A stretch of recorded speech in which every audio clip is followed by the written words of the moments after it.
বাংলা পঞ্জিকার হিসেবে সপ্তাহখানেক আগে আগমন ঘটেছে শীতের। আর শীত মানেই পিঠাপুলির উৎসব গ্রাম বাংলায়। এই উৎসব ভিন্ন মাত্রা পায় পাহাড়ে।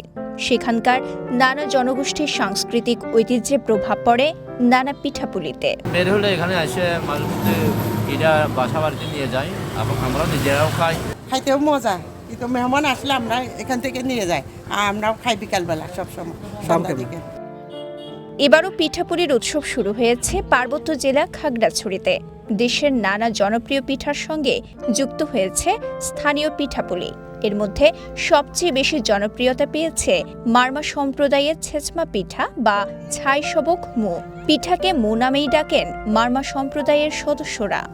খাগড়াছড়িতে বেশিরভাগ মারমা সম্প্রদায়ের হাতে তৈরি, এটা সুস্বাদু এবং মিষ্টি।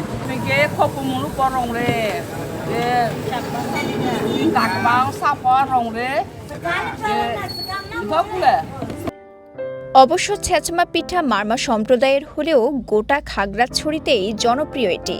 শীতের সকাল কিংবা সূর্যাস্তের পর ঘরে ঘরে তো তৈরি হয় খাগড়াছড়ির পানখাইয়াপাড়া, মধুপুর, খাগড়াপুর, নিউজিল্যান্ড পাড়া সহ বিভিন্ন এলাকায়ও সড়কের ধারে তৈরি আর বিক্রি হচ্ছে ছেচমা সহ নানা পিঠা। এখানে 3টা থেকে শুরু করে, তারপরে 8টা, 7:30, 8টা করে চলে যায়। ছেচমা পিঠা দেখতে খানিকটা পাটিসাপটার মতো হলেও মূল উপাদান আর তৈরির প্রক্রিয়া অনেকটা ভিন্ন। তেল ছিটানো কড়াইতে ছোট্ট চালনি দিয়ে ধীরে ধীরে ফেলা হয় ঢেঁকিতে গুঁড়ো করা বিন্নি চালের গুঁড়ো। হালকা আঁচে চালের গুঁড়ো শক্ত হয়ে খানিকটা রুটির মতো হয়ে এলে সেখানে দেয়া হয় নারকেল আর গুড়ের মিশ্রণ। আর তা মরিয়ে নিলেই তৈরি হয় সুস্বাদু ছেচমা পিঠা। নারকেল ভাজা করে চিনি দিয়ে এগুলো বানানো হয়, এটার মধ্যে স্বাদটা ভালো, এটা তেল ছাড়া। পিঠা খোপমু পিঠা, এবার ছেচমা পিঠা, চিনি দিয়া রে, এটা নারকেল দিয়া রে, মজা আছে, খুব ভালো।